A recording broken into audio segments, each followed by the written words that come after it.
Bom dia, 7 horas e 55 minutos, quinta-feira, 10 de abril. Esta é a TV Senado, eu sou Dinalva Ferreira e você assiste agora ao Senado em Dia.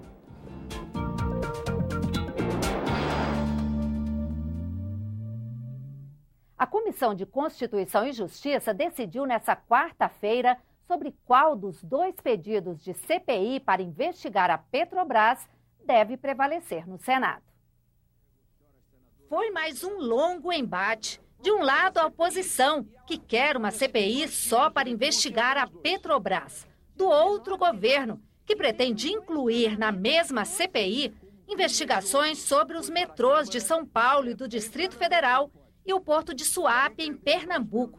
Se é verdadeiro para a CPI, a proposta de CPI da oposição, isso tem que ser verdadeiro também para a proposição que nós apresentamos. O Supremo Tribunal Federal, por mais de uma vez, já admitiu a pluralidade de objetos em uma investigação, desde que esses objetos sejam especificados. Não podemos, com a desculpa de querer investigar tudo, porque são fatos conexos, não investigar nada. Falar que existe conexão entre metrô de São Paulo, metrô de Belo Horizonte e Petrobras é entender que nós todos somos retardados, senhor presidente. O relatório do senador Romero Jucá manteve a posição do presidente do Senado e também do governo de uma CPI mais ampla. O senador Aloysio Nunes apresentou um recurso para que o relatório não fosse votado, mas o recurso foi rejeitado por 13 votos a 10. E o texto do senador Jucá acabou aprovado sem os votos da oposição. Eu, em sinal de protesto, não vou participar da votação. Vou me retirar desse jogo de casa. Vamos retirar, senhor presidente. A oposição se retira em defesa da democracia.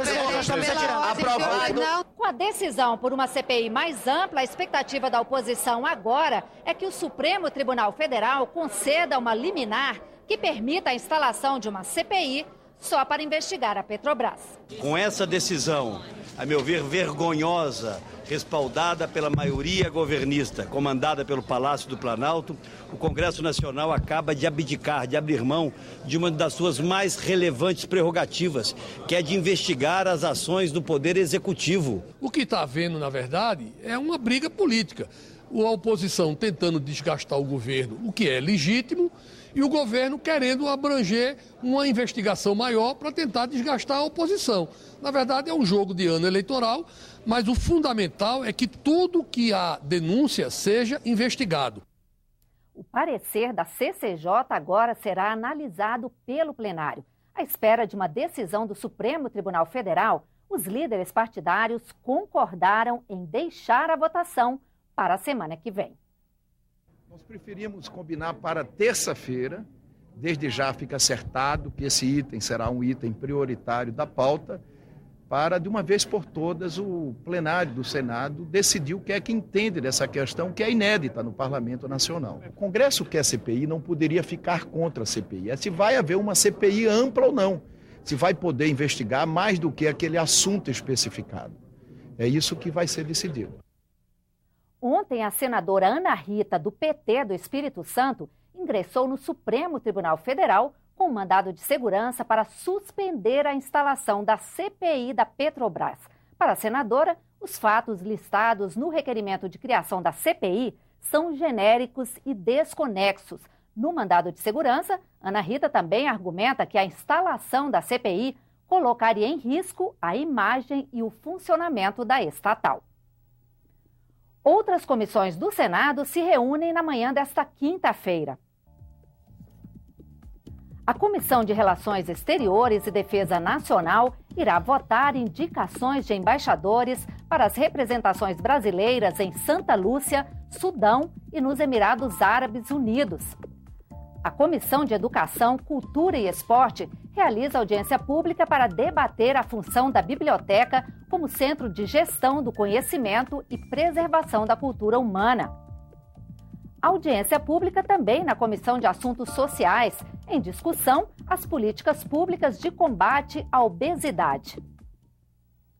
O Marco Civil da Internet será discutido daqui a pouco, às 8h30, em audiência pública conjunta das comissões de Ciência e Tecnologia, Constituição e Justiça e de Meio Ambiente, Defesa do Consumidor e Fiscalização e Controle. Será a primeira de 3 audiências públicas conjuntas previstas para debater o projeto que regulamenta a internet brasileira. E a CPI, que investigou as denúncias de espionagem do Brasil pelos Estados Unidos, terminou ontem os trabalhos. Os senadores querem que os poderes executivo e legislativo tomem providências para diminuir a fragilidade do espaço cibernético. Agora, as sugestões vão ser levadas a plenário.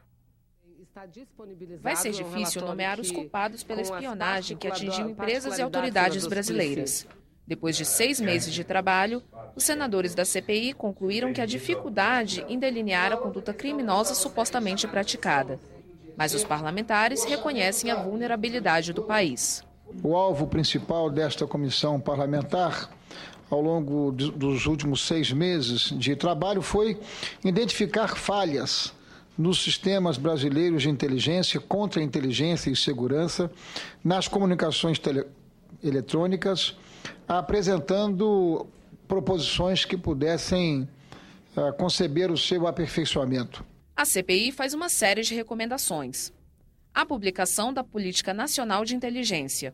O texto foi analisado pelo Congresso Nacional e enviado à Presidência da República no fim de 2010.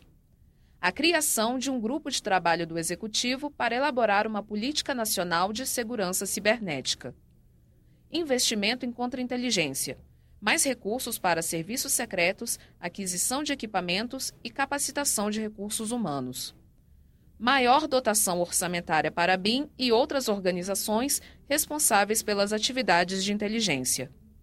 E a criação de uma agência brasileira de sinais para operar no ambiente virtual, tanto na busca de dados quanto na proteção de informações. Entre as sugestões legislativas está a criação de uma comissão temporária do Senado para reformar as normas brasileiras de inteligência. A CPI ainda defende a aprovação de proposta de emenda à Constituição que eleva a atividade de inteligência ao nível constitucional.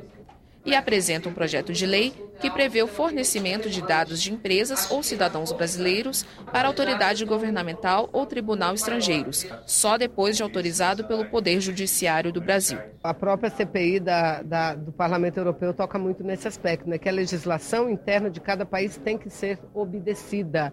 Você não pode mais enviar dados sem que a Justiça brasileira tenha dado autorização, sem que os proprietários do dado tenham qualquer informação sobre isso. Durante a apresentação do relatório, os senadores destacaram que o Marco Civil da Internet poderá colaborar para proteger os cidadãos da espionagem. O projeto já foi aprovado na Câmara dos Deputados e está sendo analisado em regime de urgência no Senado. O Marco Civil da Internet é um exemplo. Só agora nós teremos uma legislação que a Câmara já votou, o Senado deverá votar, uma legislação que regula a comunicação pela internet. Então, o que nós estamos falando nessa CPI não é só da internet, é da segurança cibernética. Mas se o Brasil deseja efetivamente ser um protagonista da cena global, se o Brasil de fato precisa e deseja ter assento no Conselho de Segurança das Nações Unidas, nós precisamos ampliar os investimentos em inteligência e contra-inteligência.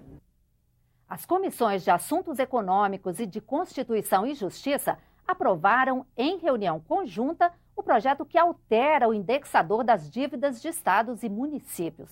A proposta já havia sido analisada em plenário, mas recebeu emendas e precisou voltar para as comissões. Após 2 minutos de reunião, o presidente da Comissão de Assuntos Econômicos anunciou o resultado. Aprovado. Segundo o relator da matéria, senador Luiz Henrique, a votação rápida é resultado de um acordo com o governo. É porque ela resultou de um entendimento e cujo compromisso do governo federal foi cumprido. Agora será necessário um novo entendimento entre a presidente Dilma Rousseff e os governadores.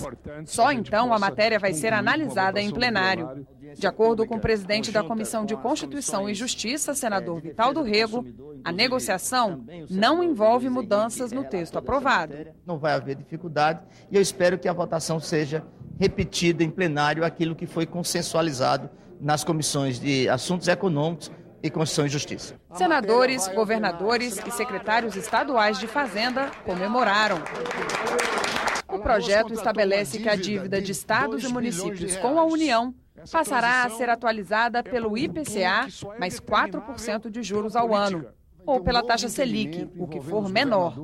Hoje, o valor é corrigido pelo IGPDI, mais 6 a 9% de juros. Nós, os estados brasileiros, somos hoje absolutamente dependentes do governo federal.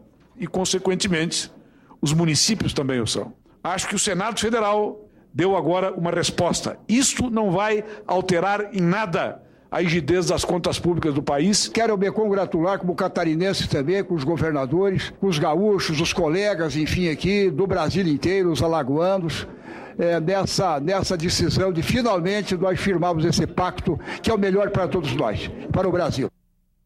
O presidente do Senado, Renan Calheiros, disse que vai marcar a votação em plenário do novo indexador das dívidas depois de conversar com o Palácio do Planalto. A iniciativa do projeto foi do Poder Executivo e, se aprovado, o texto terá que ser sancionado pela presidente Dilma Rousseff. O ministro da Educação falou ontem no Senado sobre a transferência de alunos da Universidade Gama Filho e do Centro Universitário da cidade, no Rio de Janeiro, para outras instituições. As faculdades foram descredenciadas pelo MEC. Na audiência pública, José Henrique Paim também apresentou um panorama do ensino no Brasil.